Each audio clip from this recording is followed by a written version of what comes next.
regarding this political regime that is currently in power, there have been many parallels drawn to Nazi Germany of the early 1930s and 40s. I myself have drawn this comparison, but what many of us have failed to realize is Nazi Germany got the blueprint from us, the United States of America.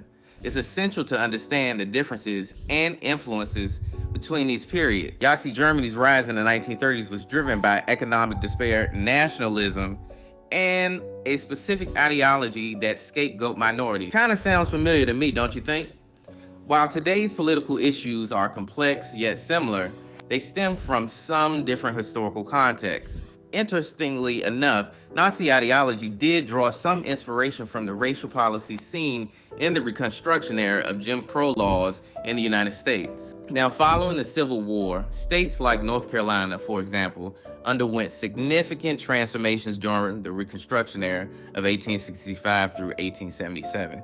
This period aimed to reintegrate the southern states into the Union and redefine social and political status of formerly enslaved individuals. Reconstruction efforts in North Carolina were things such as political reforms in 1868.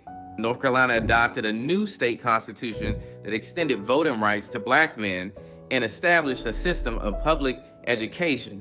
This progressive move was a significant step toward racial equality. Federal intervention also happened. The state ratified the 14th Amendment on July 4th, 1868, leading to its readmission into the Union.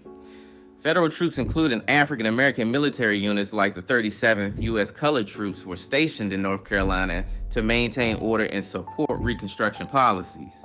But eventually, racists got fed up, and we transitioned to Jim Crow laws.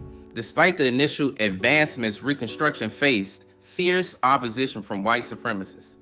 The Ku Klux Klan and other groups employed violence and intimidation to suppress black political participation. By the mid-1870s, as federal support waned, white Democrats regained political control, leading to the end of Reconstruction. The subsequent era saw the implementation of Jim Crow laws, enforcing racial segregation and disenfranchising black citizens. Notably, North Carolina's 1872 law mandated racially segregated county schools, and by 1885, cemeteries were also segregated by law. These periods involved systemic racial segregation and disenfranchisements, which were studied by some Nazi ideologues. Nevertheless, the context, causes, and outcomes of these historical events differ significantly, a la Auschwitz. Regardless of the outcome, history has always seemed to repeat itself.